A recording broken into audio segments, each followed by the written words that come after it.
Bien le bonjour tout le monde, de retour en France après 19 mois de voyage incroyable. Il est temps dans cette vidéo qu'on fasse le bilan ensemble de ces 19 mois, mais j'avais pas envie de le faire en France. On va aller le faire dans la capitale de la Hongrie. Je vous invite à Budapest dans cette vidéo. Alors si ça vous dit, on s'abonne et c'est parti!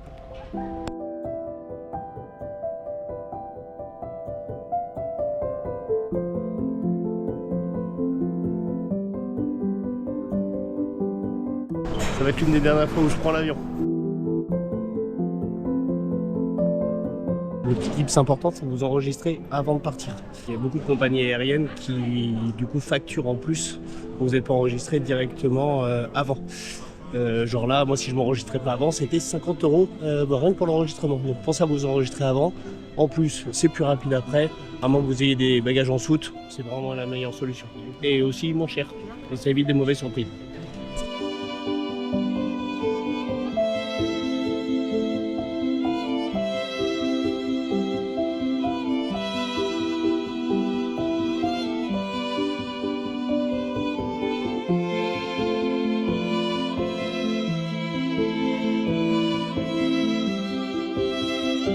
Alors oui, la vidéo est un peu longue, c'est sûr, mais j'ai ajouté des chapitres pour que tu puisses naviguer facilement et aller regarder les parties qui t'intéressent.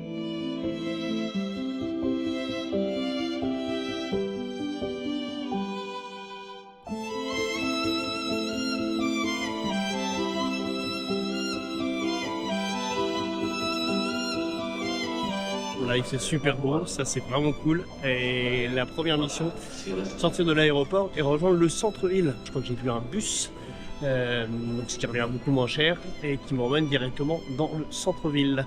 Et c'est le bus numéro 100.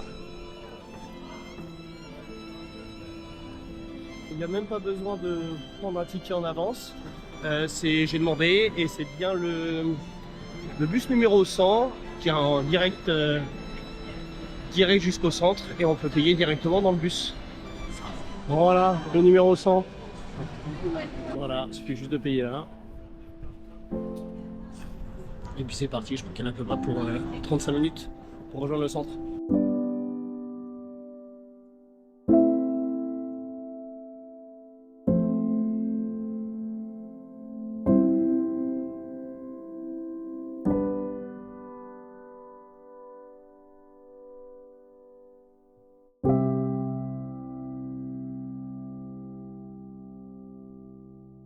Franchement, petit trajet de bus impeccable, une demi-heure à peu près pour arriver dans le centre. Et là, je dois pas être très loin de mon hôtel, qui va être la première mission de la journée. Et qu'est-ce que je vais faire au programme? Ça va être quoi pendant ces 2 jours et demi que je vais passer ici, en plus de ce petit bilan de ces 19 mois de voyage. Donc trouver l'hôtel d'abord. Ensuite, cet après-midi, je vous ai prévu une petite après-midi dans les plus grands bains thermaux de Budapest. Demain, on va partir à la découverte de Pest, cette partie-là de Budapest. Et le lendemain, on ira découvrir la partie de Buda. Voilà. Allez, c'est parti, on va essayer de trouver l'hôtel.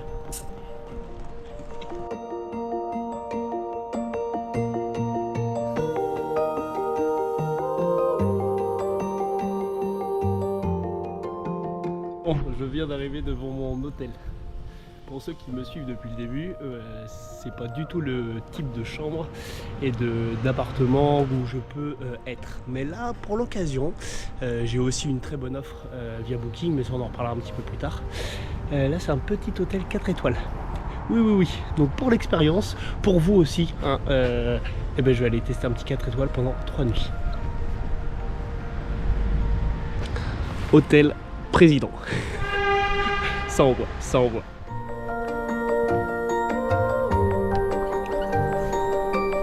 C'est vraiment pour moi que je le fais.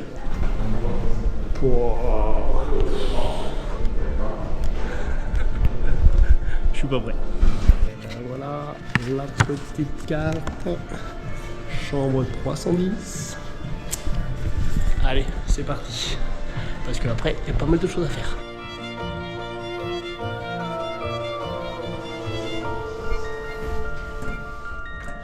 Dites-moi en commentaire si vous avez plutôt l'habitude d'être en mode guest house, dortoir, chambre à 10 € la nuit, ou alors hôtel 4 étoiles, c'est moi.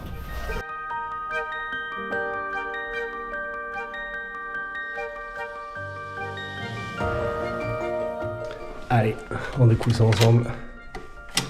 C'est parti. Cette chambre de ouf. Oh là là, j'ai vraiment pas l'habitude de ce genre de chambre. Hop là. Attention, petite lumière, on y va. Oh, cette chambre de ouf. Ah, voilà. C'est un peu de lumière. Bon. Ce lit méga king size. La petite moquette. Oh là là. Putain la vache. Je vais être bien. Putain. Allez, la salle de bain. Boah. C'est assez ouf. Franchement. Cette taille de chambre. Peut-être regarder la vue, il y a peut-être une vue sympa.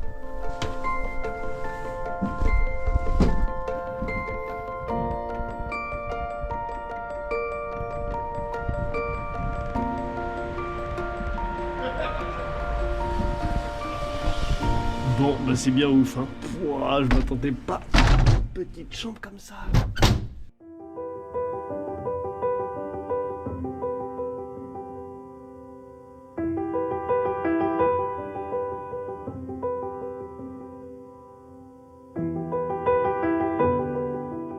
On va aller découvrir ensemble les plus grands bains de Budapest. On va y aller en bus, parce qu'il y en a pour 40 minutes de marche, donc là vu l'heure qu'il est, sinon j'aurais été à pied. Mais là les bus de là où je suis, il y en a un direct jusqu'au bain, donc ça va être le plus simple. Voilà, et sinon bah, pour ceux qui me découvrent que maintenant, hein, ou qui n'ont pas suivi mon périple depuis le début, je suis parti en juillet 2022 pour un tour du monde de 2 ans. Donc je suis rentré en France au bout de 19 mois, mais entre temps j'ai commencé par la Grèce, ensuite j'ai été en Tanzanie, ensuite j'ai été au Népal, j'ai été en Inde, au Sri Lanka, en Thaïlande, aux Philippines, à Bornéo, je suis revenu en Thaïlande pour descendre jusqu'en Malaisie, de la Malaisie je suis passé en Indonésie par Sumatra, j'ai fait Java, et ensuite ça a été la Nouvelle-Calédonie, la dernière étape de ces 19 mois de voyage. Donc si tu me découvres juste maintenant ou si tu as loupé quelques petites vidéos avant, n'hésite pas à aller voir sur la chaîne, je te mets le lien ici et ça te permet de découvrir un petit peu d'autres destinations que j'ai pu faire avant Budapest. Voilà, et on parle de tous les points positifs de tout ça un petit peu après. Voilà, c'était juste un petit contexte pour ceux qui ne me connaîtraient pas encore. Allez, c'est parti, direction les bains.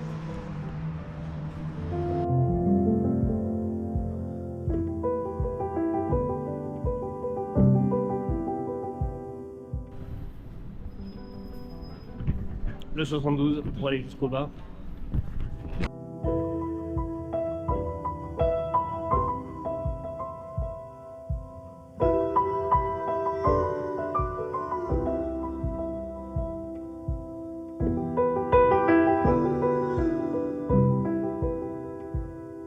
Je crois que j'avais vu le coucher du soleil. Il est à 4h15 aujourd'hui. Donc ça sera pas grand soleil, mais ça va être bien cool je pense.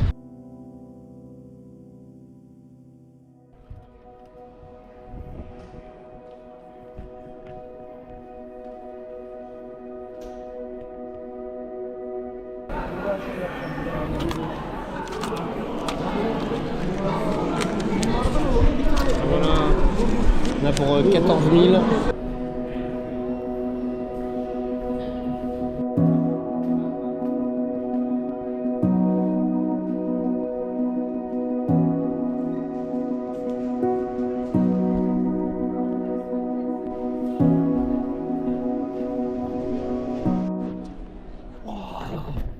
Bon, il fait pas très chaud, hein.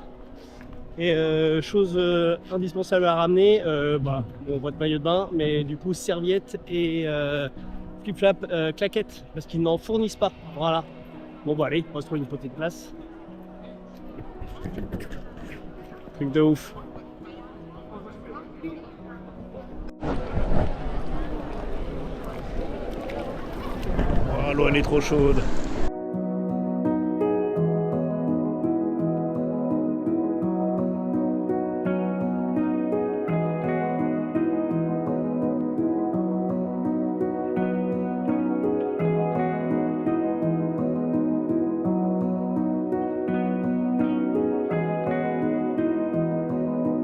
Franchement, c'est vraiment trop agréable. Les bains ils sont hyper chauds. Avec la fumée là qui commence à se dégager, la lumière et tout, ça va être vraiment cool.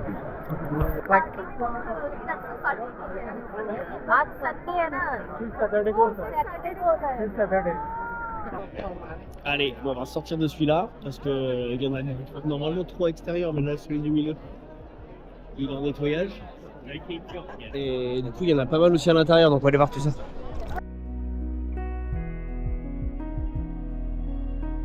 Oh là là, c'est vraiment l'un des trucs que je voulais voir ici. Bon, c'est dommage, la piscine centrale, là, comme je vous disais, elle est en nettoyage. Mais il y a un autre bain, du coup, là-bas. On va aller voir ça.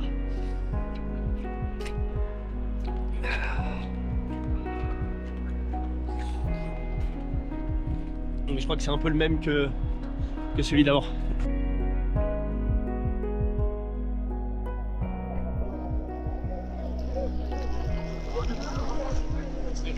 Wow. Voilà, la petite fontaine juste derrière. Impeccable, c'est trop bien, trop cool. Regardez cette vue, quoi, c'est quand même ouf, quoi. Ce bâtiment, il est incroyable.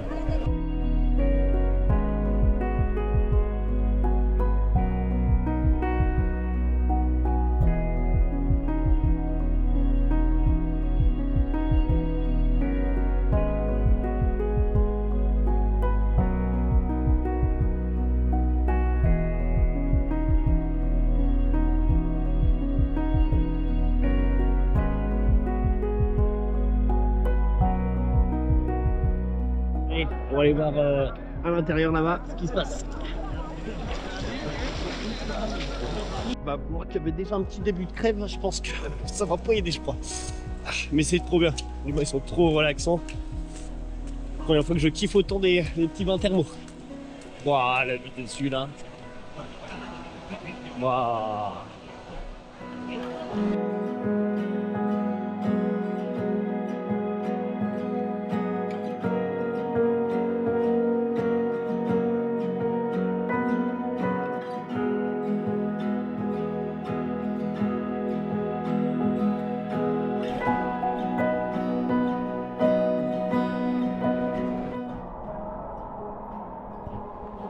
Degrés, on teste.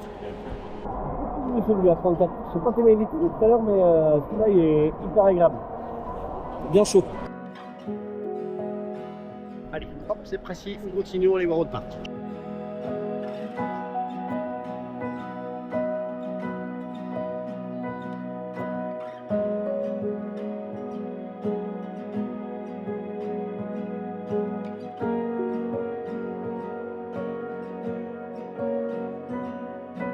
C'est vraiment cool, hein.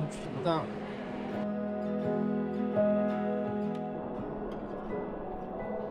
Oh, celui-là il est putain de chaud. Oh, truc de ouf. Oh la vache. Ah bah là je vais rester 3 quarts d'heure je pense. Oh il fait trop chaud. Trop agréable.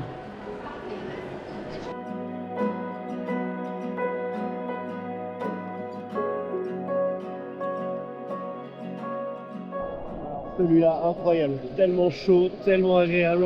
Wow, j'aurais pu m'endormir dedans. J'ai tenté de me faire un petit sauna, mais tous ceux que j'ai vus à chaque fois, ils sont blindés de chez blindés. Donc ça peut être cool aussi, il y a la possibilité de faire des saunas en plus des bains.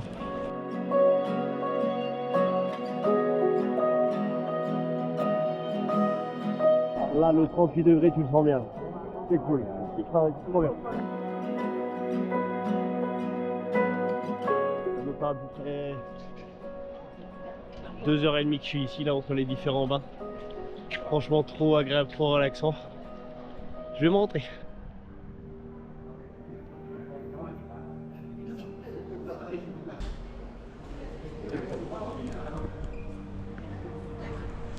Pouah, trop bien. Oh, cette expérience de fou. Incroyable. Alors, valider ou pas valider ces petits bains? Je vous conseille vivement. Au final, je suis pas resté du tout 2h30, je suis resté 1h30.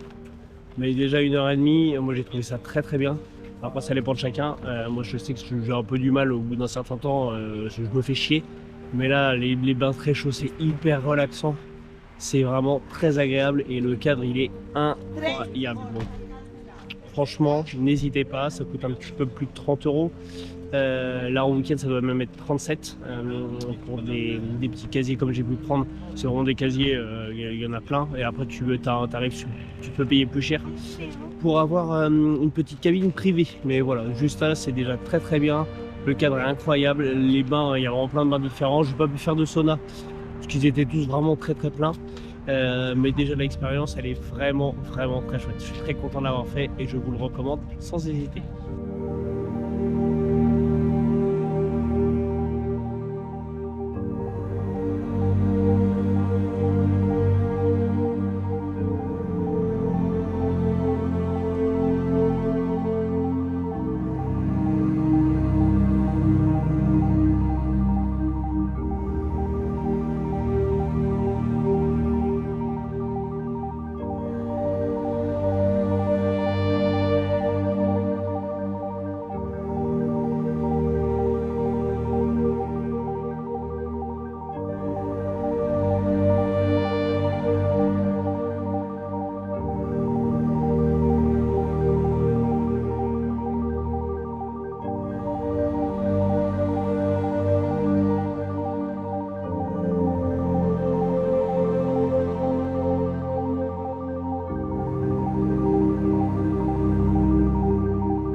Vous reconnaissez ce petit hôtel? Bon les gars, pour un hôtel 4 étoiles, on change la lumière quand même. Et après je vous réserve une petite surprise.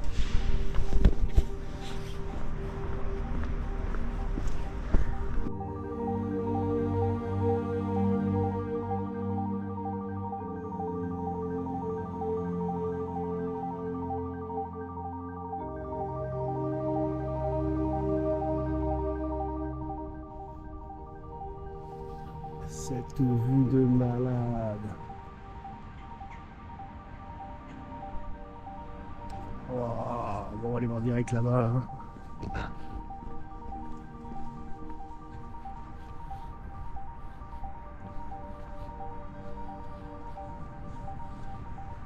C'est juste incroyable.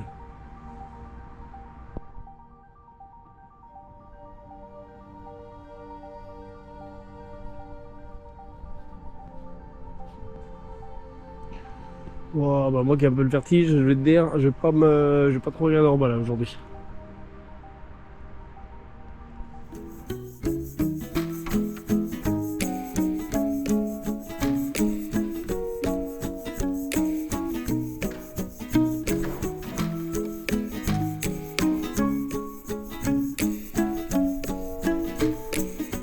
Allez, direction le petit-déj, puisque le petit-déj est inclus dans le prix, donc ça c'est vraiment très cool.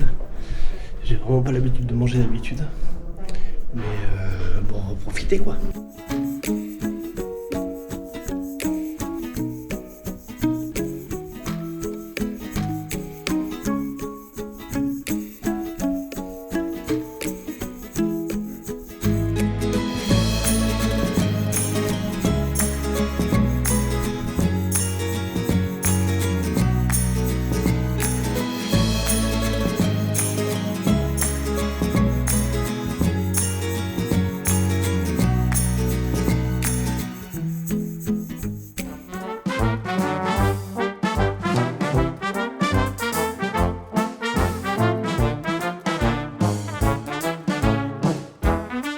Deuxième jour ici à Budapest.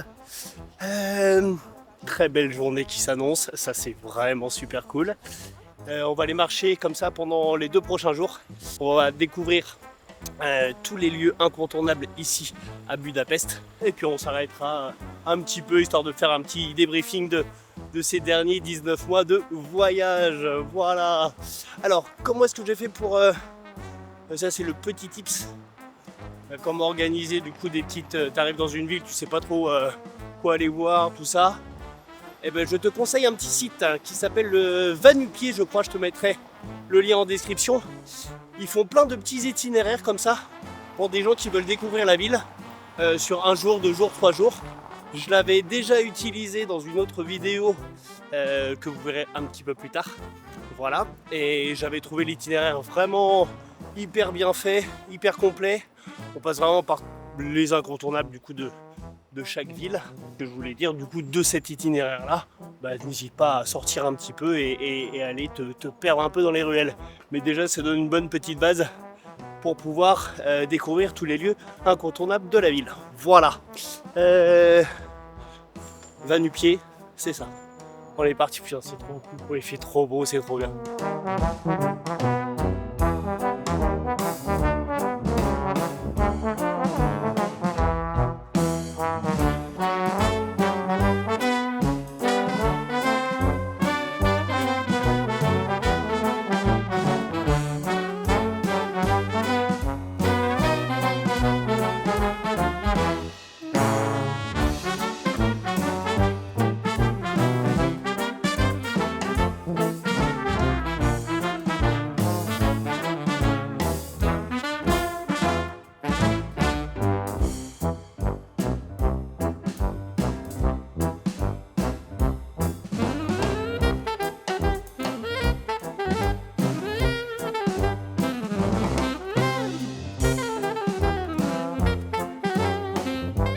Juste derrière moi là, c'est le Parlement de Budapest.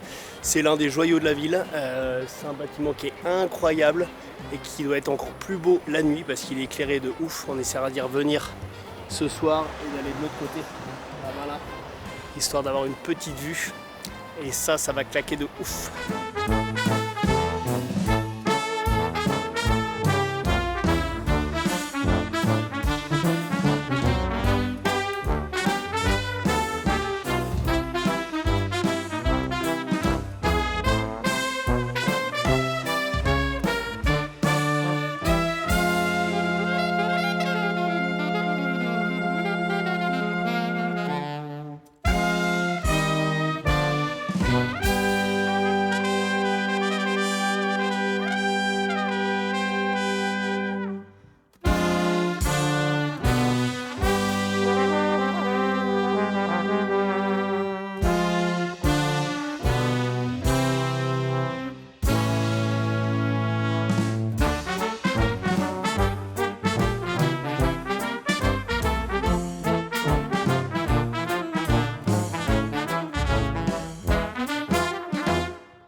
Beaucoup mieux là ce petit spot avec toujours le Parlement juste derrière. Je vais en profiter donc pour vous parler des points positifs de ce voyage, de ce tour du monde de 2 ans qui a été transformé en demi-tour du monde de 19 mois. Est-ce que c'est validé ou pas? Bien sûr que oui, à 2000%. Si je devais refaire la même, je referais la même façon de voyager, les mêmes pays que j'ai pu traverser. On verra après du coup la suite et les avantages positifs de ce changement, mais franchement je n'ai rien à regretter. Tous les pays que j'ai pu traverser, les changements de pays que j'ai pu faire, parce qu'il y a des pays qui n'étaient pas prévus et au final qui ont été remplacés par d'autres, j'ai vraiment aucun regret par rapport à ça. C'est vraiment que du positif. On me pose souvent la question, c'est quoi ton meilleur moment, c'est quoi le plus bel endroit que tu as vu? C'est très compliqué de choisir sur 19 mois comme ça un endroit que j'ai préféré. On ne peut pas comparer par exemple la Tanzanie avec les Philippines, le Népal avec la Nouvelle-Calédonie. Pour moi, chaque pays a été une très très belle découverte. Même des pays qui pourraient paraître un petit peu plus compliqués comme l'Inde, j'ai vraiment adoré. Vous donner 2-3 petits spots vraiment que j'ai un petit peu plus apprécié que d'autres, même si tous les pays je trouve ont vraiment été des très belles découvertes. Donc j'ai commencé par la Grèce. Si je dois en retenir 2, Ça serait peut-être l'île d'Amorgos dans les Cyclades, incroyable. Et le trek de 4 jours, 5 jours que j'ai pu faire en solo dans les Agories, une région qui est beaucoup moins touristique. Paysage de ouf, j'ai pu dormir au Dragon Lake avec un petit troupeau de chamois qui arrive à ce moment-là, incroyable. Dur physiquement, mais incroyable. Ensuite, la Tanzanie a été... C'est l'un quand même de mes endroits préférés sur ces 19 mois. Que ce soit les paysages, la culture et les gens qui sont encore plus beaux que le pays. Vraiment, la Tanzanie, incroyable. Je vous recommande le Gombe National Park. C'est le parc de Jane Goodall, la naturaliste qui a étudié les chimpanzés sur 5 ou 6 générations. Incroyable. Je fais une petite pause, toutes les vidéos que je vous parle, je vous les mettrai en lien en description. Donc le Gombe National Park, il y a eu quoi d'autre? Il y a eu le Kilimandjaro, c'était l'un de mes rêves. Isaac, si vous cherchez un guide et une équipe pour monter là-haut, n'hésitez pas à me contacter, j'en ai une. Donc le Kili, il y a eu Lushoto aussi, une région qui est beaucoup moins touristique et connue, c'est une région qui est hyper verte, c'est la plus grosse région agricole de Tanzanie.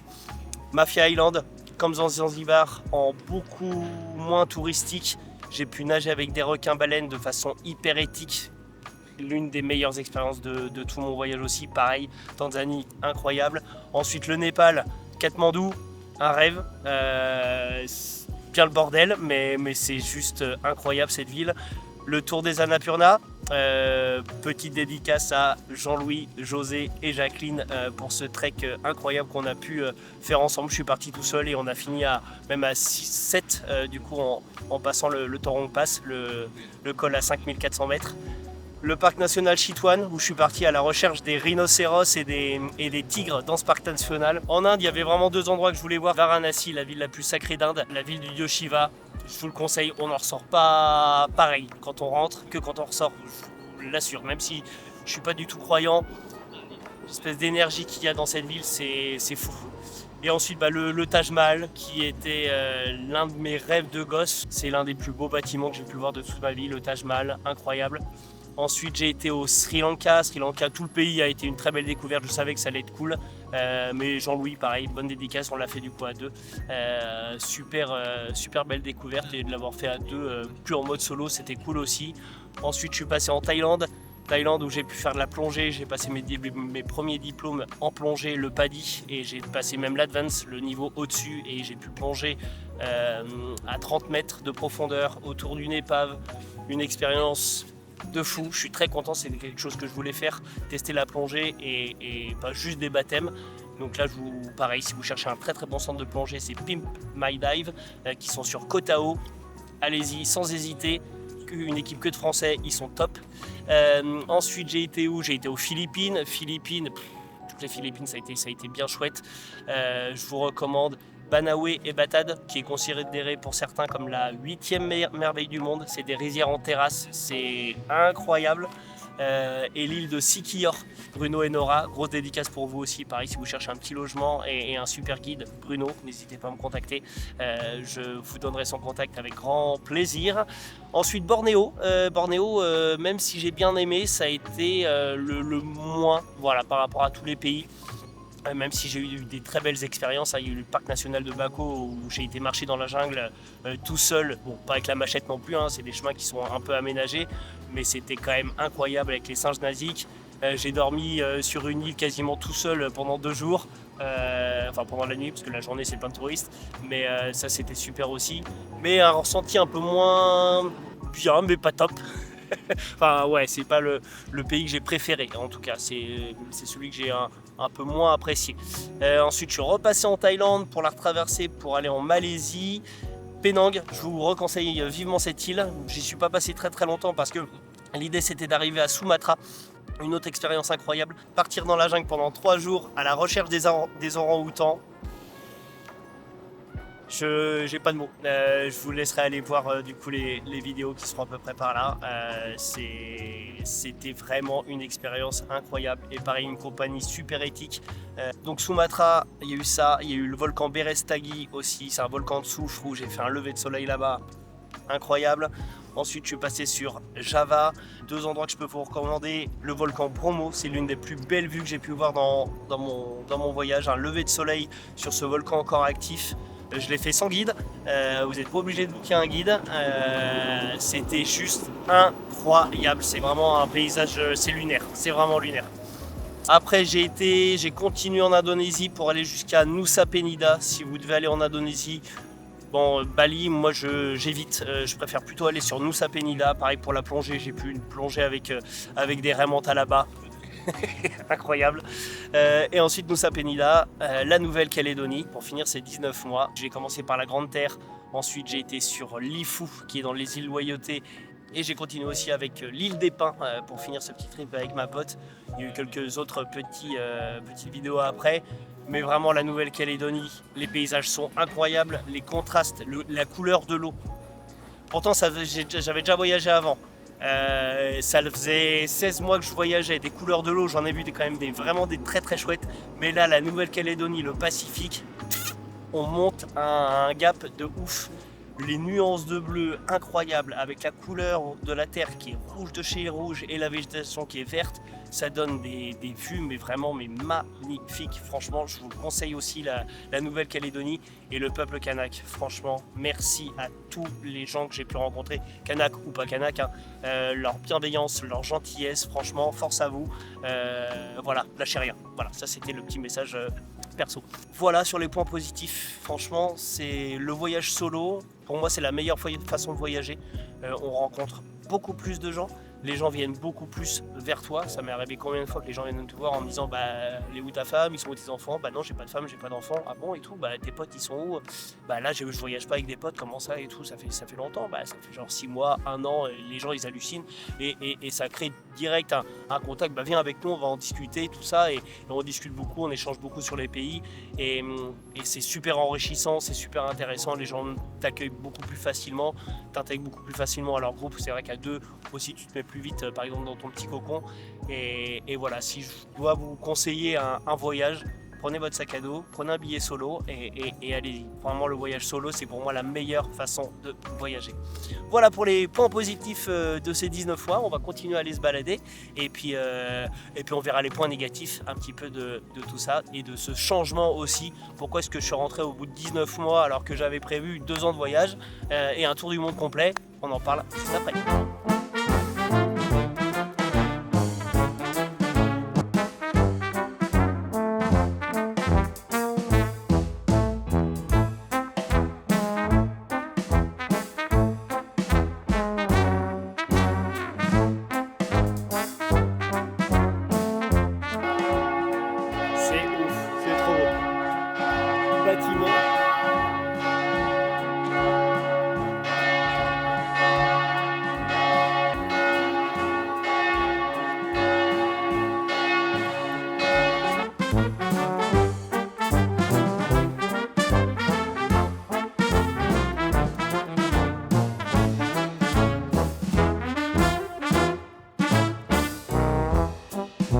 Vous avez 3 tickets possibles, soit juste l'église, soit juste la terrasse, soit l'église plus la terrasse.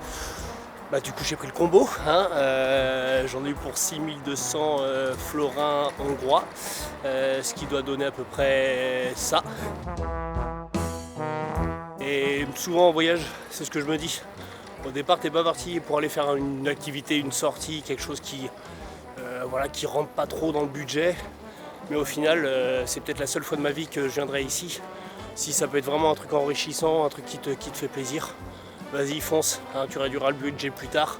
Ou alors, tu feras moins de choses après.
je le dis souvent, une petite vue, ça se mérite. Vous avez la possibilité soit de prendre l'ascenseur, soit de monter par les escaliers. Ça doit s'entendre à mon souffle. Les escaliers, ça pique un peu, mais ça se mérite et c'est vraiment, je vous le conseille.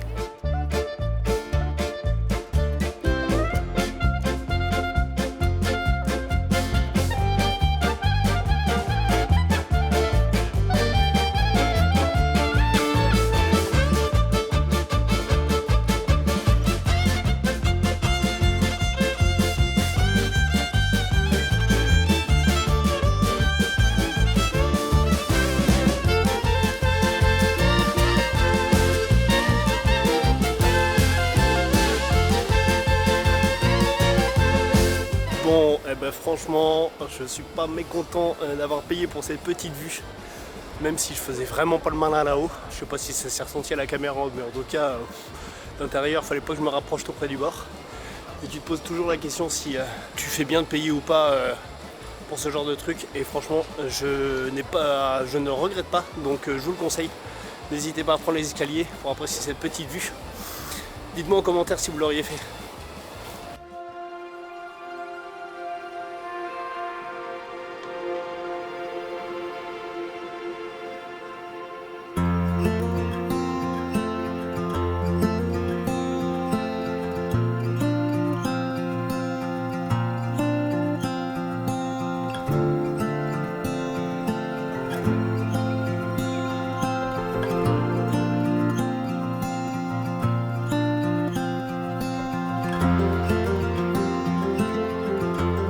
Là en ce moment il y a tout le marché de Noël qui est en train de se préparer là sur Budapest. Il y a toutes les petites maisons en bois là que vous avez pu voir là, juste derrière. Et il paraît que Budapest c'est l'un des plus beaux marchés de Noël d'Europe. Donc voilà, ça peut être un bon moment aussi pour venir ici à Budapest pendant le marché de Noël. Ça peut être sympa comme tout quoi. Avec vraiment de la neige et tout, ça peut être cool.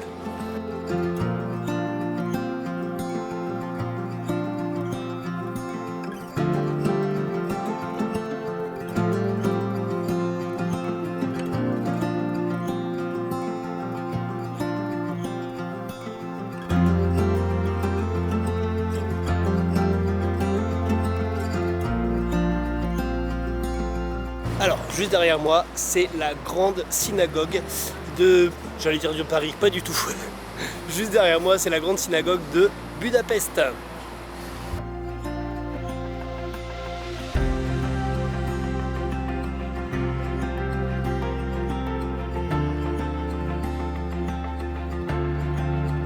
Et du coup, dans la petite rubrique, je le dis quand même, mais tout le monde s'en fout, c'est la plus grande synagogue d'Europe.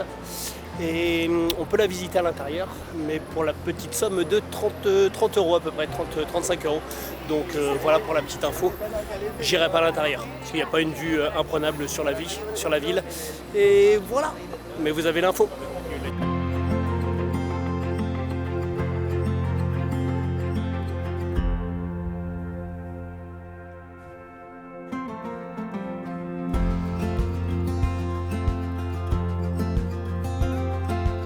Derrière, c'est le Grand Opéra de Budapest. Et si tu n'as jamais vu d'opéra, eh ben, ça peut être la bonne occasion pour venir ici, parce que tu peux voir un opéra classique pour beaucoup moins cher que dans d'autres opéras, du coup dans d'autres capitales, par exemple à Paris ou à Londres, ou je sais même pas où est-ce qu'on peut voir trop d'opéras. Mais voilà, ici ça revient à moindre coût et tu peux voir vraiment des opéras classiques de qualité.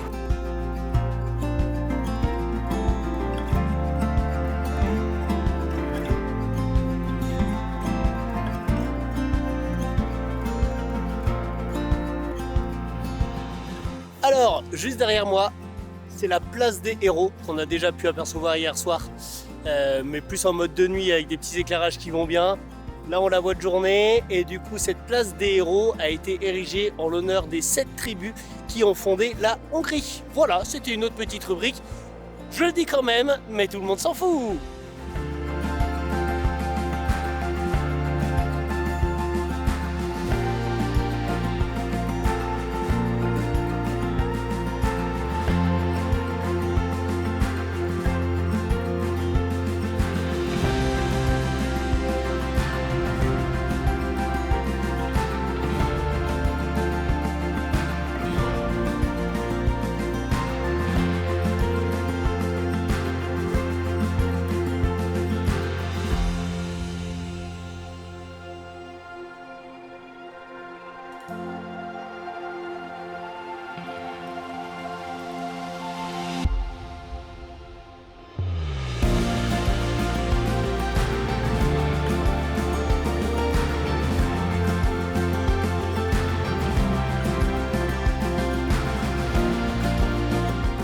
derrière moi, c'est les thermes où je vous ai emmené du coup hier soir. Vraiment, je vous le recommande. Ça détend de ouf, c'est vraiment top.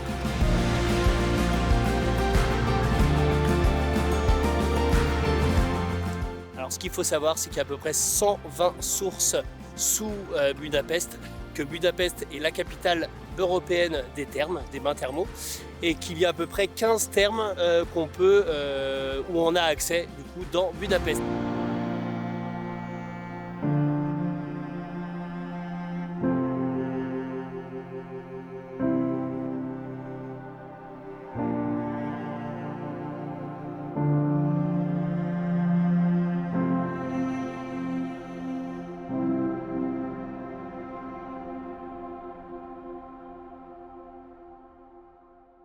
Allez, c'est le petit moment retour de pourquoi est-ce que je suis rentré en France aussitôt, puisqu'au départ c'était un tour de monde complet de 2 ans et au final j'ai fait un demi-tour du monde de 19 mois. Ce qui s'est passé, c'est que dans pratiquement tous les pays que j'ai pu faire, j'ai prolongé du coup la durée que j'avais prévue. Par exemple en Tanzanie, j'avais prévu de rester 1 mois, je suis resté 2 mois et demi. Aux Philippines, j'avais prévu d'y rester 1 mois, j'y suis resté 3 mois. La Thaïlande, j'avais pas prévu d'y aller, j'y suis passé 2 fois. Donc ça plus ça plus ça, et du coup ça a bien prolongé la durée et que en gros si ça continuait, mon tour du monde n'aurait pas duré 2 ans mais plutôt 4 ou 5 ans. Donc financièrement, ça n'aurait pas pu coller. Donc arrivé en Nouvelle-Calédonie, j'ai commencé un petit peu à chercher du taf. Malheureusement la situation est un peu compliquée là-bas et donc j'ai pas réussi à trouver de taf. Donc à ce moment-là je me suis dit que c'était mieux d'entrer en France, ça serait plus facile pour moi de rentrer. Et vu comment c'était parti, je le sentais pas de rester plus longtemps là-bas. J'aurais pu essayer de rester plus longtemps et de forcer un peu la chose et de trouver un peu de taf, mais je sentais pas la situation qui allait s'améliorer. En plus, quelques mois après, il y a eu les événements que vous connaissez sûrement, sinon je vous laisse aller vous renseigner sur les petits incidents qu'il y a eu en Nouvelle-Calédonie en mai 2024. Voilà, donc c'était pour moi la meilleure des solutions et qui au final avec le contexte j'ai vraiment bien fait de rentrer. La question financière a été quand même la grosse partie sur pourquoi je suis rentré du coup plus tôt. Deuxièmement aussi l'éloignement de la France. C'est vrai que malheureusement au fur et à mesure des mois, même si tu vis des choses incroyables, au final c'est vrai que la famille, les potes, du coup ça peut manquer. Donc c'est vrai que ça c'est une question importante à penser avant ton départ. Si toi aussi tu prévois de partir comme ça sur du long terme, est-ce que tu es prêt du coup à partir comme ça pendant 1 an et demi? Et puis, même si tu vis des trucs de ouf, dans tous les cas il y aura sûrement des petits coups de blues que j'ai pu avoir aussi pendant le voyage, des petits moments. Après en général ça dure pas très longtemps, mais il faut savoir que le blues du voyageur peut durer quelques heures, ça peut durer quelques jours, voire même plusieurs semaines pour certains, ce qui ne m'est pas arrivé. Mais voilà, il faut le savoir que des petits coups de blues par rapport à la France, sur le fait aussi de bouger tout le temps, donc ça m'a permis aussi moi ce mode de voyage, partir 19 mois comme ça et vraiment de prendre le temps d'allonger du coup mes voyages et de me dire tiens j'ai envie d'aller voir ça, j'ai envie d'aller voir ça, plutôt que d'être vraiment dans le rush. Par exemple il existe des billets tour du monde, ce qui peut être super intéressant quand tu te dis j'ai 1 an, parce qu'un billet de tour du monde ça peut pas être valable plus de 1 an, mais au final je trouve que c'est vraiment être dans le rush et t'es vraiment dans le speed tout le temps. Je voulais vraiment prendre le temps et de me dire si un endroit j'aime bien, je me pose quelques jours de plus, voire 1 semaine de plus. Il y a une destination, tiens, on m'en a parlé, hop, je bifurque et j'y vais, et c'est ce qui s'est passé. Et au final, c'est vraiment ce type de voyage qui me correspond, le slow travel, excusez-moi pour l'accent de merde, le slow travel, voyager vraiment doucement, prendre son temps et pas être dans le speed, parce que aussi c'est bien. À certains moments, quand tu restes plusieurs jours, tu apprends plus à connaître les gens autour de toi, tu vois les locaux qui disent viens, ça fait 2 jours, 3 jours, 1 semaine, 2 semaines que tu es au même endroit, donc il y a des liens qui se créent plus facilement aussi que quand tu bouges comme ça tous les jours. Physiquement aussi c'est plus difficile pour le corps à un moment donné, quand tu bouges avec 20-25 kilos comme j'avais sur le dos, physiquement ça fait du bien de se poser, donc au final un mal pour un bien. Ça m'a permis de voyager plus doucement, de prendre plus le temps sur chaque pays, de découvrir plus de choses, et au final je regrette pas du tout. C'est vrai que il y a eu un ou deux moments en me disant putain, fait chier quand même, j'avais prévu un tour du monde complet, je vais faire qu'un demi-tour du monde, et au final, non, j'en suis très content parce que ça m'a permis de voir que c'est vraiment ce style de voyage qui me correspond et pas être en mode en se speedant. Donc il y a des choses que j'ai pas vues aussi, hein, mais en mode en speed, absolument vouloir faire un maximum de choses, voir un maximum de trucs, c'est pas du coup maintenant ma façon de voyager, et ce qui en débouchera sur d'autres choses, mais ça on en viendra un petit peu plus tard sur qu'est-ce qui s'est passé depuis que je suis rentré, parce que je suis quand même rentré il y a 1 an et demi à peu près, 1 an et demi, bientôt 2 ans, donc il s'est passé des choses, je mets des choses en place, et ça on en parle plus tard dans le prochain point, retour de voyage.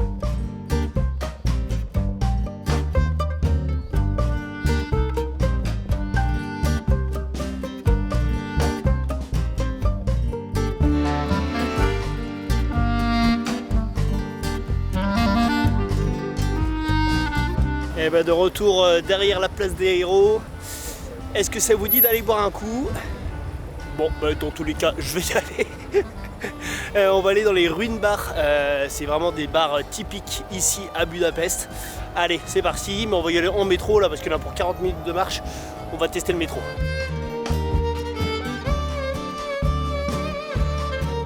Alors là, le métro, c'est hyper simple. Il y a une borne du coup. La petite borne jaune là, que vous voyez là, la deuxième là. T'as juste à mettre ta carte dessus et hop, c'est bon, ça te met un ticket sans problème. Et dans la petite rubrique, je le dis quand même, tout le monde s'en fout, le métro, enfin cette ligne là de Budapest, ou c'est peut-être la ligne 1, je sais plus, est la deuxième plus vieille ligne de métro d'Europe, la première étant Londres.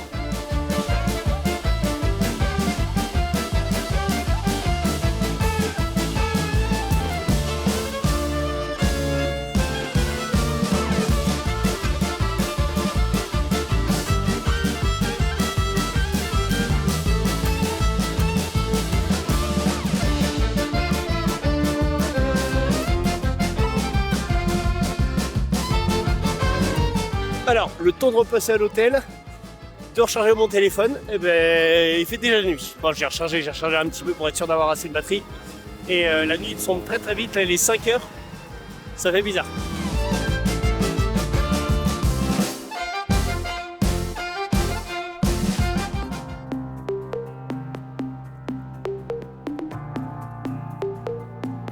Alors juste derrière moi là, c'est le Simple Crest, je sais pas si je le prononce bien, je pense que je le prononce pas bien du tout.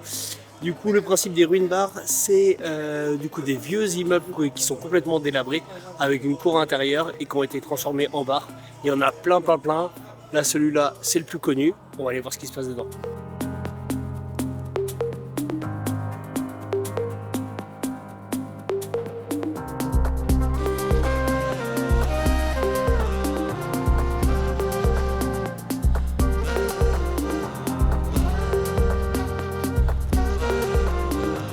C'est vraiment ouf, c'est plein de petites salles dans tous les sens. Allez, j'essaie de me trouver une petite bière. Et voilà quoi.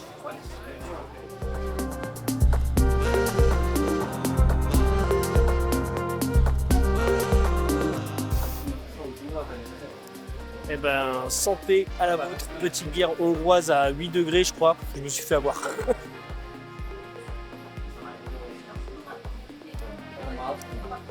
Wow, elle est vraiment très très bonne. Elle est un peu forte, mais elle est bonne.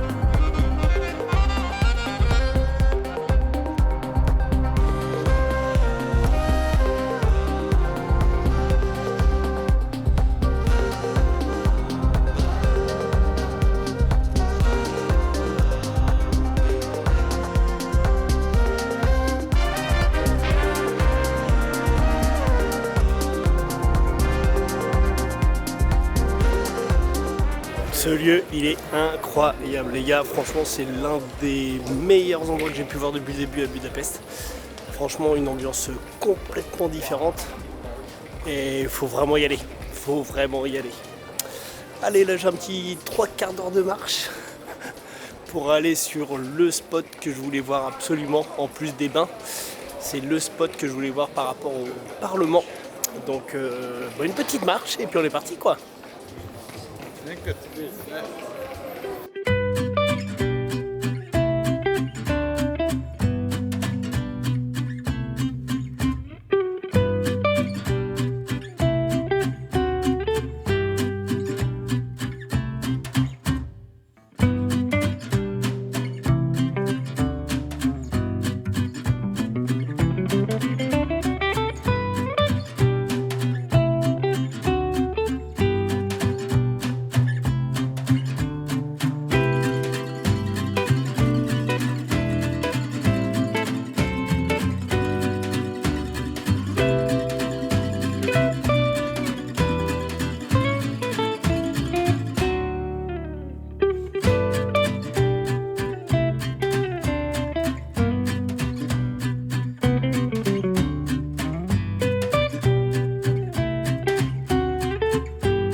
Eh bien, une deuxième journée qui s'annonce plutôt pas mal. Je suis en train de marcher au-dessus du Danube, oui, rien que ça.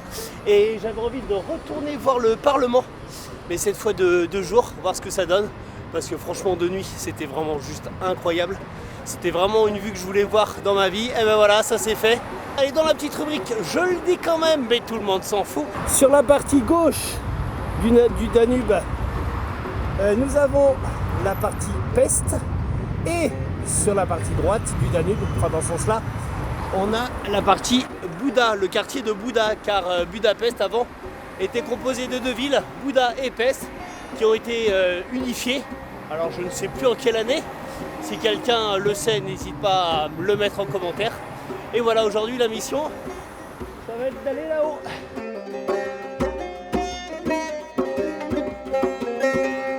Je sais pas ce que vous en pensez, mais la nuit dernière c'était quand même carrément mieux. Même si le bâtiment reste incroyable, c'est vraiment immense et vraiment impressionnant. Mais comparé à la vue de la nuit dernière avec les éclairages, il n'y a pas photo.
Alors, le quartier de Bouda, c'est le lieu de pouvoir de Budapest.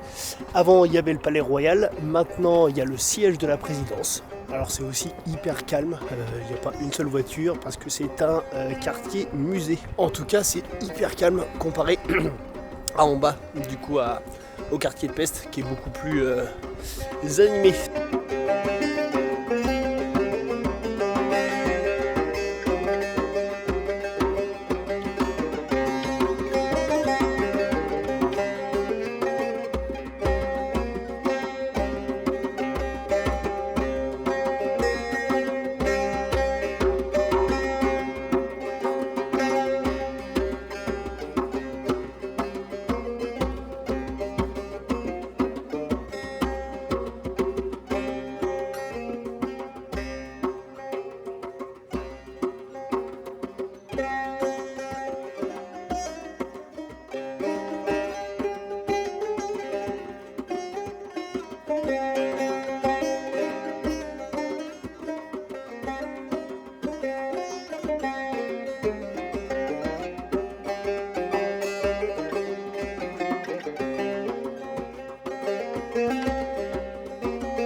Vous avez toujours la possibilité de prendre ce petit funiculaire. Pourtant ça va, c'est pas non plus très très haut.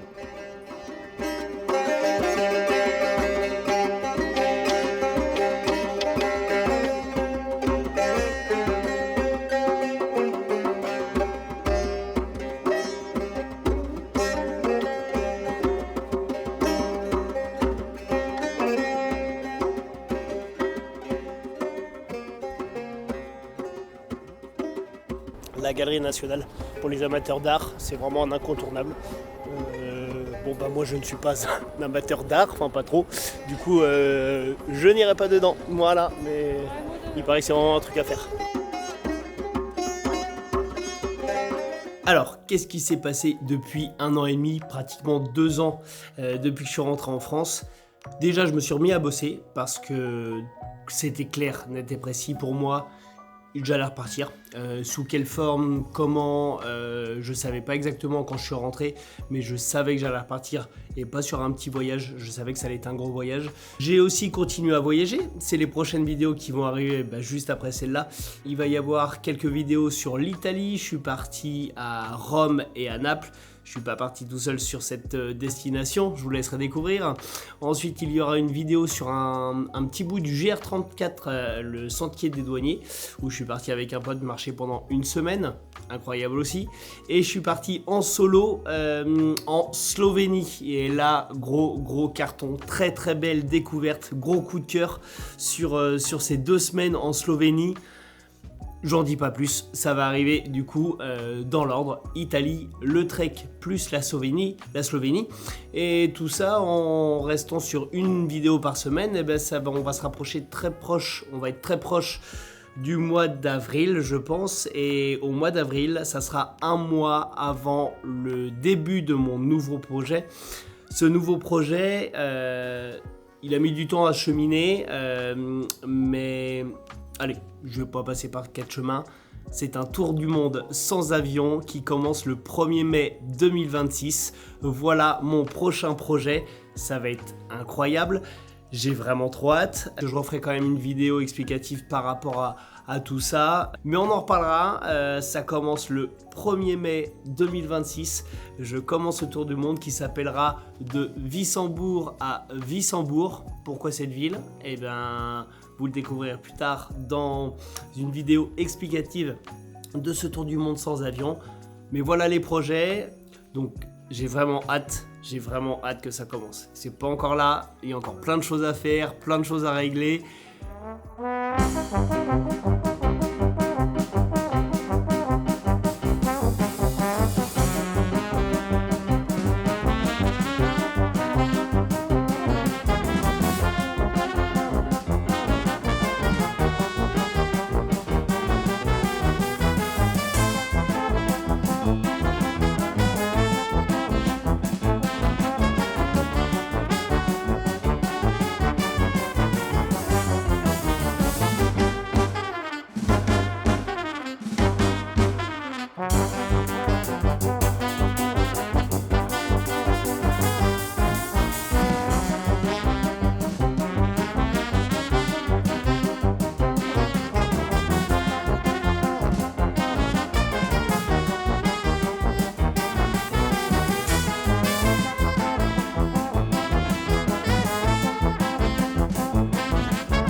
3h35 du matin. Ouais. Et je rentre pas de soirée. C'est l'heure d'aller prendre mon avion. L'école à 6h. Donc c'est bien d'y être, je pense, 1 heure avant. Donc bon, voilà, j'anticipe. J'avais la possibilité de prendre une petite navette directement de l'hôtel. Mais ça me coûtait 55 €. Je me suis dit que ce serait mieux de prendre le bus. Surtout que là, il y a des bus à partir de 3h30 du mat. Prochaine mission pour la chaîne YouTube dans le sac à dos de Benito, ça va être d'atteindre le stade de la monétisation. Et pour ça, il y a 2 étapes, enfin 2 critères à remplir. Le premier, c'est d'avoir 1000 abonnés. Là, j'ai regardé tout à l'heure, on était à 857, c'est déjà énorme. Merci beaucoup à tous ceux qui se sont abonnés, qui me suivent depuis le début. Merci à tous ceux qui vont s'abonner à partir de maintenant et qui vont suivre les différentes aventures. Ça va être incroyable.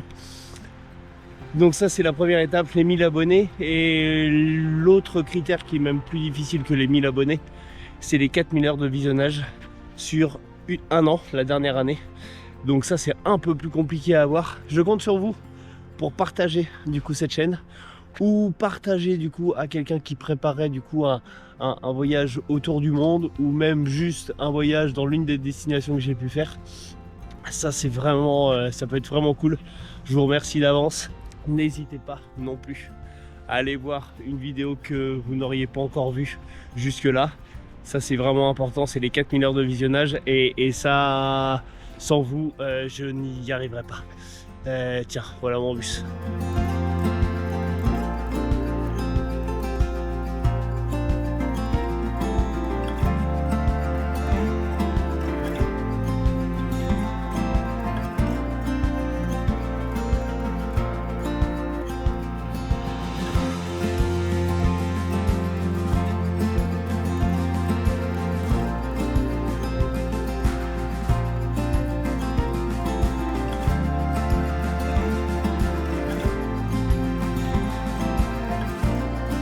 Et bien de retour ici, Paris. Est-ce que Budapest est validé? Bien sûr que c'est validé. Très belle destination. Après, c'est pas la destination que j'ai préférée en Europe. J'ai préféré Prague et même vous allez bientôt voir Ljubljana. Petite pépite, mais bon, on n'est pas là pour, je suis pas là pour parler de ça. C'est quand même bien validé. Si t'aimes l'architecture, c'est vraiment incroyable. Si t'aimes faire la fête, t'as grave moyen. Je suis pas rentré là-dedans, mais t'as moyen de bien faire la fête. C'est connu comme ça. Et si t'aimes aussi tout le côté musée, histoire, t'as moyen aussi de te faire plaisir parce qu'il y a vraiment beaucoup de musées. Voilà, les petits points négatifs, je vais pas dire ça comme ça, c'est que j'ai tout fait à pied. Du coup, j'en ai eu pour, je pense, j'ai dû faire entre 30 et 40 bornes là sur 2 jours. Donc, bien mal aux pattes. Après, tu peux sans problème prendre les transports en commun, il y a les bus, il y a les tramways. Donc ça, c'est un gros avantage aussi. L'hôtel 4 étoiles, pour moi, c'était pas une grosse révélation. Même si la chambre était agréable, le petit-déj était vraiment top.